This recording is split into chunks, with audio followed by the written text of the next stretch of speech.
প্রত্যেকটা মানুষের জীবনেই 14ই ফেব্রুয়ারি আসে। আমার জীবনেও অসংখ্যবার এসেছে। তবে আমি কোনো 14ই ফেব্রুয়ারিতে কোনো বিশেষ উপহার কখনো কারো কাছ থেকে পাইনি। আমার মনেও পড়ে না যে আমি পেয়েছি কিনা।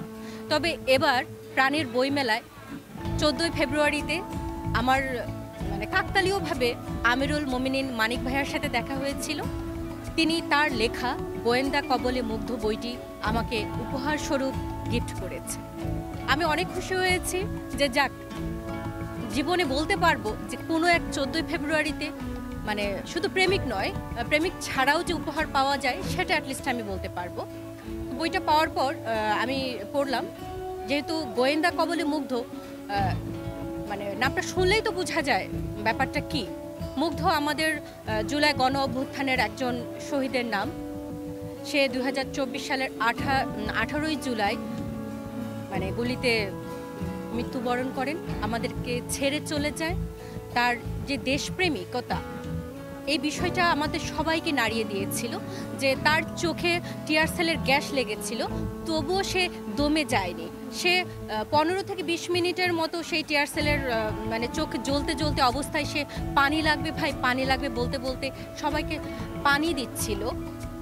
তার এই যে ব্যাপারটা, এই ভিডিওটা সবাইকে নাড়িয়ে দিয়েছিল। আমার মনে হয় যে এমন কেউ নাই যে আবেগে আপ্লুত হয়নি।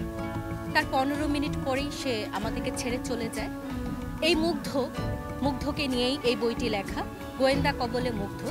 100% স্কলারশিপে চীনে উচ্চশিক্ষা। বিস্তারিত জানতে এখনই কল করুন 01781876187।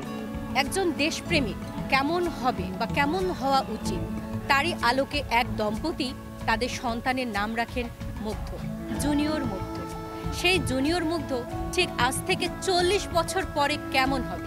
সে কি আগের সেই মুগ্ধর মতোই দেশপ্রেমিকতা ধরে রাখতে পারবে?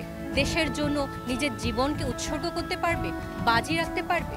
এমনই এক বাবা তার সন্তানের নাম রেখেছিল মুগ্ধ, বা রেখেছে। আর এই বইটি আমার মনে হয় আপনাদের সকলেরই পড়া উচিত। আমি আর এই বইটির ফ্ল্যাশ করতে চাচ্ছি না। আপনারা অবশ্যই বইটি পড়বেন।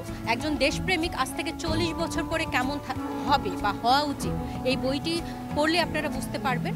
আপনারা যারা এখনও প্রাণের বইমেলায় আসেননি, আমি তাদের সবাইকে অনুরোধ করব প্রাণের বইমেলায় আসুন এবং আমিরুল মোমিনিন মানিক এর গোয়েন্দা কবলে মুগ্ধ বইটি অবশ্যই নেবেন। এই বইটি পাওয়া যাচ্ছে ছোটদের সময় প্রকাশনী এবং স্টল নাম্বার 889-এ। আশা রাখছি আপনাদের বইটি ভালো লাগবে, ঠিক আমার মতোই। আজ এখানেই বিদায় নিচ্ছি। আল্লাহ হাফেজ।